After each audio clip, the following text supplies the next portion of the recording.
ফেব্রুয়ারিতে জাতীয় সংসদ নির্বাচনের ঘোষণায় স্বস্তি ফিরেছে ব্যবসায়ী মহলে। রাজনৈতিক অনিশ্চয়তা, বিনিয়োগ ও ব্যবসা কার্যক্রমে স্থবিরতা কাটাতে নির্বাচনের বিকল্প দেখছেন না অর্থনীতিবিদ ও ব্যবসায়ীরা। সুষ্ঠু নির্বাচনের মাধ্যমে দেশি বিদেশি বিনিয়োগ বাড়বে বলেও আশা করেন অর্থনীতিবিদরা। তহিদুর রহমানের রিপোর্ট।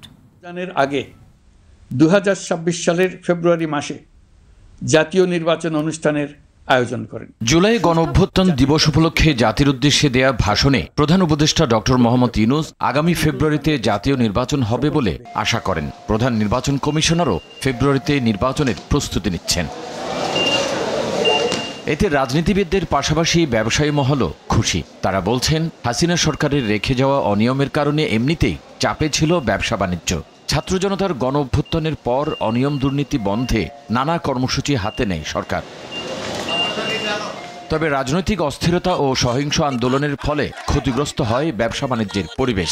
কর্মসংস্থানেও নেতিবাচক প্রভাব পড়ে, যার ফলে স্থবিরতা নেমে আসে ব্যবসা বাণিজ্যে।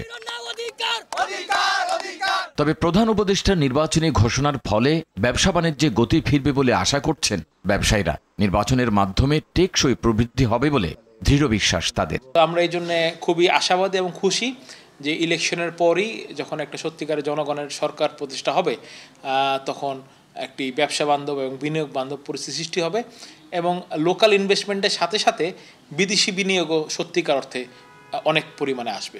ইলেকশন হয়ে গেলে আপনি দেখবেন হলো বাংলাদেশের চিত্রই টোটালি পাল্টে গেছে এবং বাংলাদেশ আমার হিসাবে কিছুদিনের মধ্যে বাংলাদেশে আপনার ওয়ার্ল্ডের one of the export oriented কান্ট্রিতে চলে যাবে ইনশাল্লাহ। তারা বলছেন, একটি অবাধ, সুষ্ঠু এবং নিরপেক্ষ নির্বাচনই পারে দেশের স্থিতিশীলতা ফিরিয়ে আনতে, যার মাধ্যমে আরও এগিয়ে যাবে অর্থনীতি। নির্বাচন হলে একই সাথে সেটা দেশের ভিতরে যারা ভোক্তা রয়েছেন তাদের ভিতরে এক ধরনের স্বস্তি দেবে এবং তারা তখন পণ্য কেনাতে কাজ করবেন।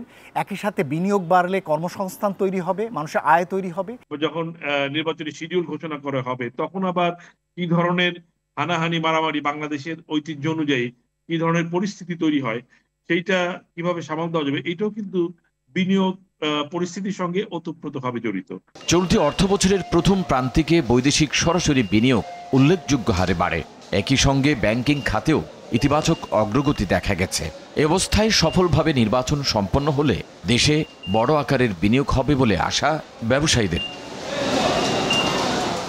তৌহিদুর রহমান, RTV, ঢাকা।